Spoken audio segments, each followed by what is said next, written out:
Welcome to the Polgar Chess University. In this lesson, our topic is how to cut off the opponent's piece from activity. It's a very important strategical element, and it is one of my favorite ones. It's amazing how powerful it can be. In some situation, you can paralyze so much an opponent's piece that it almost feels like you're up a piece, even though if you count the pieces on the board, it will seem that materially speaking, we're even. Let's start with an example which I've seen recently, again after many years. Here we are, in this position, which was played in a famous radio match back in 1945 between the United States and the Soviet Union. White was Kotov against Kashtan from the United States. In this position, we have material balance at the moment, although White has the pair of bishops and an active position occupying with the rook the only open file. Nevertheless, all of those things could become irrelevant if Black would get to advance the b-pawn further and further and create a passed pawn there after the white bishop would move away to some random square. However, at this moment, White has an excellent opportunity to disconnect the black bishop from the game for good. And this is what Kotov did. First of all, traded the bishop for the knight, creating double pawns for black. This in itself looks good already. However, it's important to remember that if black would succeed to advance the b-pawn quickly enough, that passed pawn could be really dangerous. And therefore, the next move, which forces another exchange, is really important. White played rook b8, and now the only way black could avoid the exchange of the rooks is by giving up the b5 pawn. And of course, that would lead to additional different problems. So therefore, black exchanged the rooks on b8 and white captured back. So what do we see right now? It's still even materials.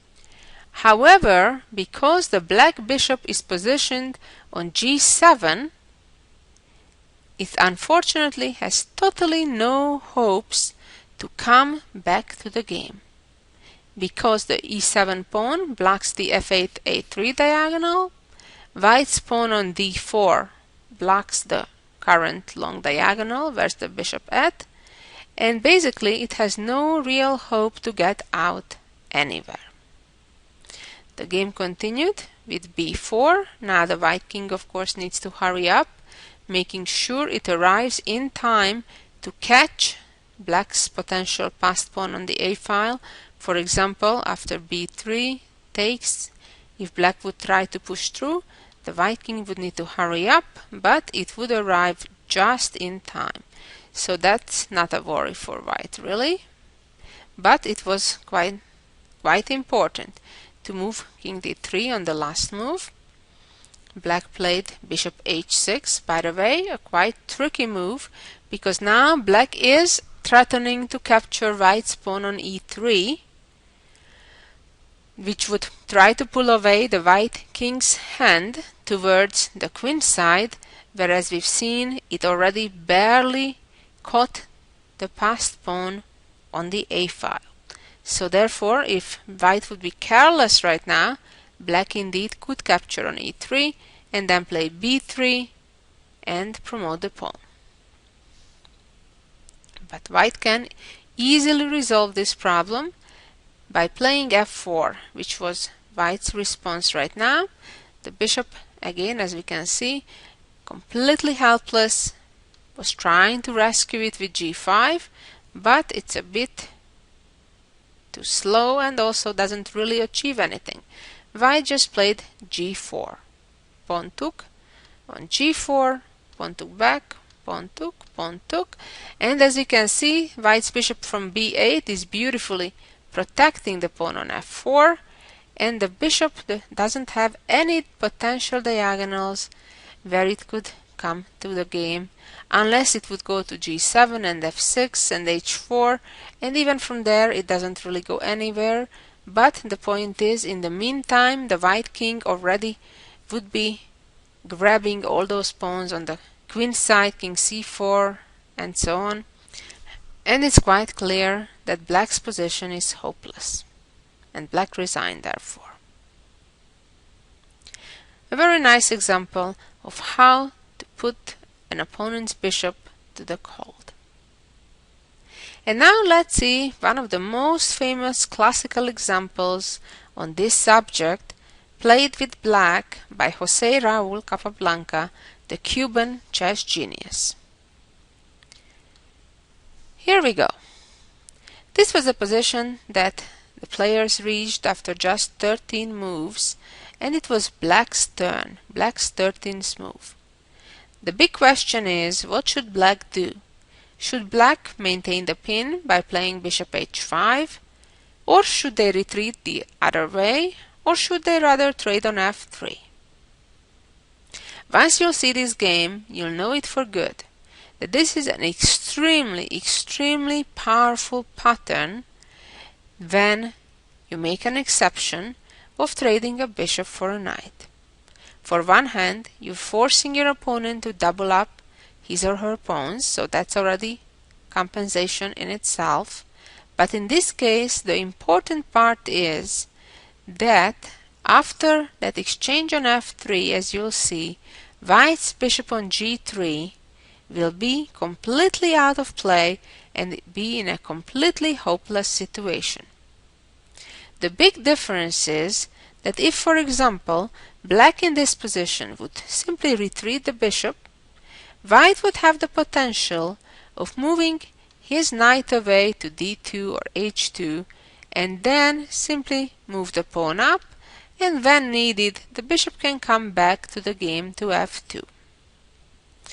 However, the problem is that after black's correct continuation, which was bishop capturing the knight, white cannot avoid but doubling pawns on the f-file.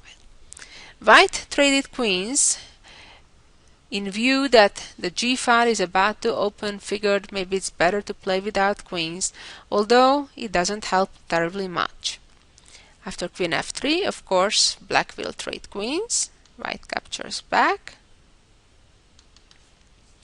And now we can see how white's bishop on g3 is in a totally helpless and hopeless situation. All black needs to do is now create some action on the other side of the board, because in reality black is playing with an extra bishop, as the white bishop has no activity whatsoever. The only way the white bishop could get activity would be if white eventually would give up the f-pawn, the first f-pawn from f3, by playing f4 and then somehow playing f3 and getting the bishop back, or maybe even needing to play bishop h2, bishop g1 first, and then f4 and then f3. But even if white would achieve that, it would mean that white would have to give up on a pawn. Black's next move is rather important, which is to protect the e5 pawn.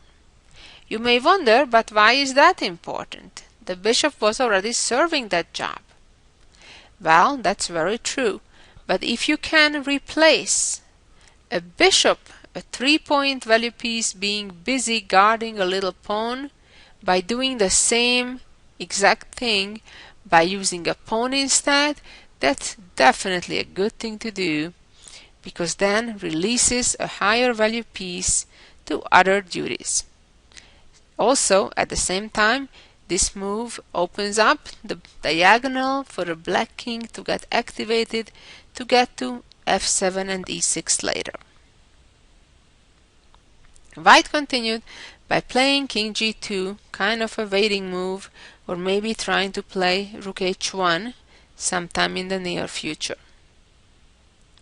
Black continued by playing a5 with the idea to start pushing up the pawn on the queen side. White decided to immediately block the pawn with a4. If you would just think about the traditional thinking that, oh, I'm having all my pawns on other color squares than my opponent, and black on the other hand has almost all his own pawns on the same color squares as black's bishop, you would think that it is white who is better. That's very true. Generally, that is the rule of thumb. However, in this case, it is absolutely crucial the fact that white's bishop from g3 has no prospects of getting out of there without loss of material. So after a4, black continued moving the king towards the center of the board. King f7, certainly a logical and good decision, and white played rook h1, and black centralized the king with king e6. Black is in no rush, just simply, slowly but surely, improving his position. And white played h4, trying to open the h file. Well, it's true that white succeeds to open the file. However, the problem is that black doesn't have a weakness. All the black pieces are protected, so therefore there is nothing for white really to go after. Black continued with rook f to b8 with the not too hidden plan of playing b7 to b5 sometime soon. And white indeed traded on g5. Now, of course, the h-pawn has to capture back, otherwise it would be lost because the white rook would capture it on h6. And white continued right now by putting one more pawn on a light square. As I said, generally that's a great strategy to put your pawns away from the color of your opponent's bishop. Here it doesn't really make a difference. That's not the issue. The issue is the unfortunate positioning of white's bishop on g3. And black continued, very importantly, not with b5 right away, because if black would play b5 here, white would trade, rook captures back, and black would have isolated all these pawns. White in that case would follow up by playing rook a4, then doubling up the two rooks on a1, and it would be very hard, if not impossible, for black to make progress on either side of the board. So it's quite important to continue in this position with c6 so that black will get the potential to create a passed pawn. And white played rook a2, and black, here we are, b5. If right now white would capture with the a pawn, black would recapture with the c pawn and undouble his pawns. That would be certainly a welcoming exchange for black, because then there would be no more double pawn on the c file, and also the potential of creating a passed pawn on the a file would become very realistic. White continued with rook h to a1. Well, right now white has a serious threat to take on b5. And then, if black wouldn't want to lose a pawn, would have to take back with the rook. And as we discussed already, that has other problems in that all the black queenside pawns would be isolated out of nowhere. So what to do right now? This is an absolutely key moment. If black now would push the b pawn to b4, then black would lose the breakthrough point and the game would be most likely a draw. Taking on a4, even worse, because again would ruin the pawn structure. So the only correct way to continue here is a very important and difficult move as well, to play c4, which in reality is a temporary pawn sacrifice. But more importantly, it also opens up the diagonal of the bishop on d6, and that is very, very important. If right now white would be greedy and would try to simply grab the pawn that black sacrificed, black immediately could win the pawn back by just attacking the pawn from the side from b4, and white would have no way to protect the pawn. In fact, chances are black wouldn't even rush in grabbing the pawn, but the next move would most likely be rook a8 to b8, and only then, when black would maintain the full control of the b file, only then to capture the pawn on c4. So let's go back, now that we know what would happen if white would try to win a pawn.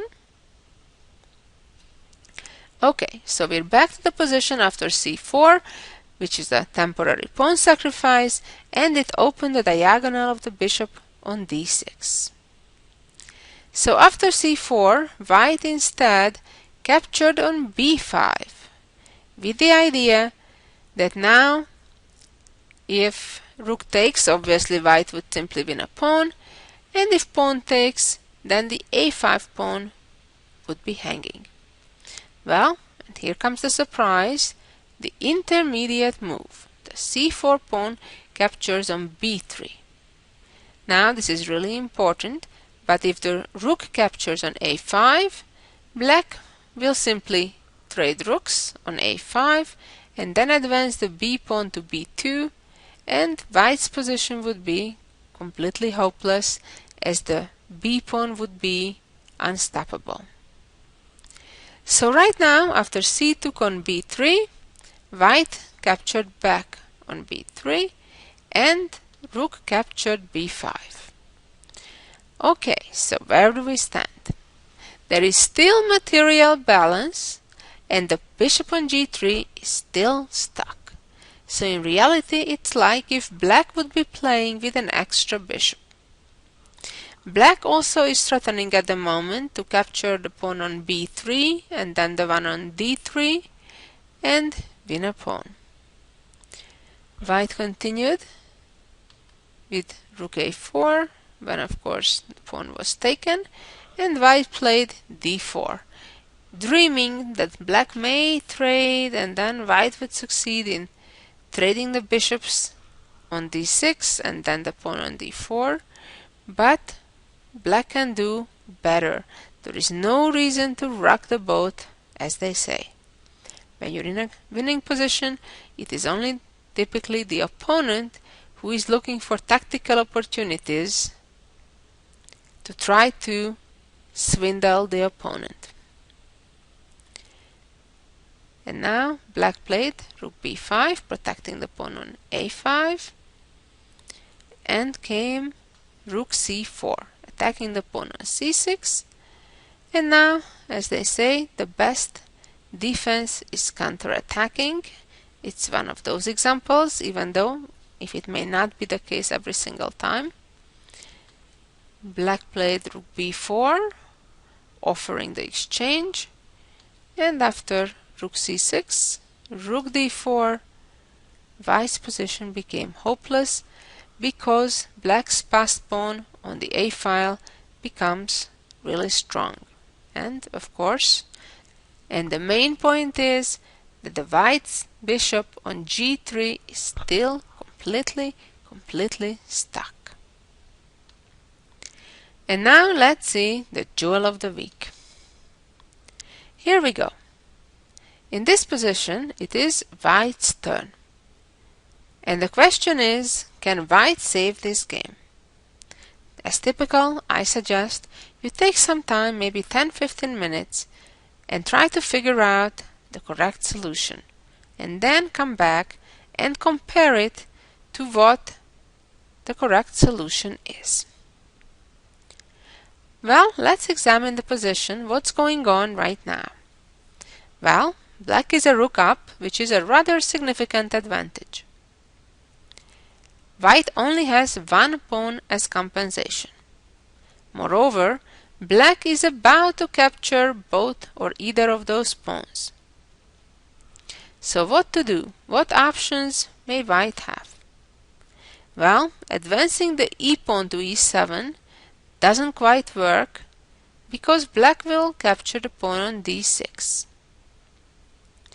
So, as I said earlier in the lesson, typically when you are down in material, in those cases usually you need to make forceful moves to try to come back. So in this case, white continues by advancing the pawn to d7. Well, that all looks beautiful if black wouldn't capture the pawn on e6. As we know, the famous rule of thumb, if you have two connected advanced pawns, just 2 rows away from promotion, that is the 6th rank for white, and the opponent has a rook with no other pieces helping, that's typically an easy win. However, here the problem is that black is capturing our second pawn with a check right away. And now, if the king moves out, the black rook will simply move behind the white pawn on d6, stop it from promotion, and will easily win. So therefore, white should block the check with knight e4, which didn't only just block the check, but also now guards the d6 square. So a very important key move.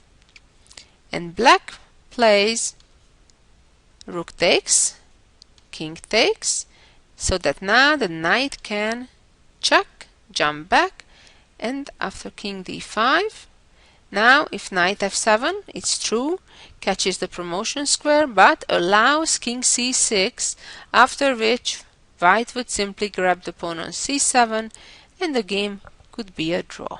In fact, would be a draw for sure. But things are trickier than that. Black has an interesting move, namely to play king b5. The point now is that if white promotes the pawn to a queen, amazingly, black is winning, because black would give a check, and now the white king can only move 2 squares. That would allow a knight fork. A very nice pattern. However, the interesting part is that white can still save the game right here. But how may it be? If promoting the queen, the highest value piece, fails, well, everything else should, shouldn't it? Well, not necessarily. Amazingly, that when white now promotes the pawn to a knight, the game is a simple draw, as the pawn cannot advance too far because the knight will catch it. And as we know, if white succeeds to give up the knight for black's last pawn, the game is a draw immediately. For example, if the pawn starts running away, comes knight b7, followed by knight d6 check, and it's a draw. A very impressive endgame, composed by Kakovin. Well, I hope you enjoyed these very instructive endgames, where the key was to cut out of action the opponent's bishop. Good luck in using these ideas. Thank you for listening, and so long until next time. Bye-bye.